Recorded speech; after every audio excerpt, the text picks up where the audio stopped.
前リュック猫背、盗難防止に、リュックを前にする人が主流になりました。最近猫背矯正ベルトとか言いません。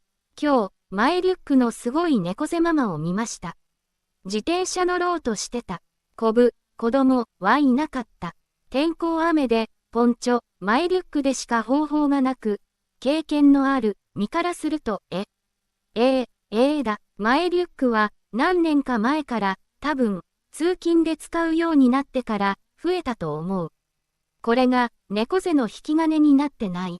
前にリュックを持ってくるなんて、不測の事態の不測の事例しか考えられんわけ。リュック2個か、ポンチョか。それと2つ目。自転車乗るのに、前リュックって、軽快車シティサイクル、ママチャリは、いいのかもしれんが、スポーツタイプは厳禁。車体サイズ自体が、上下、足がつくかどうか。だけで決める、ママチャリならいざ知らず、車体の長さで決めているので、サドルからハンドルの長さが、基準の最初に来る、なんたらバイクの類には、全リュックスタイルは、締めとかないと、中のものが単独で落ちてくることさえあるし、ずり落ちて合わない。これを解決するためには、ウエストのベルトが必須条件となるが、安物は不可。従来通りの高めでないと探せない。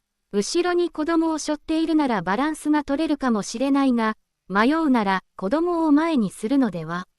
いつも前に重量が来てるから、猫背ともなるし、小さな事故で大事になることも。盗難対策については、起きそうな状況での判断ということに。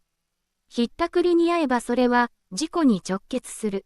ひったくりじゃなく、チンピラの強盗傷害罪。前でも、後ろでも同じこと、ということです。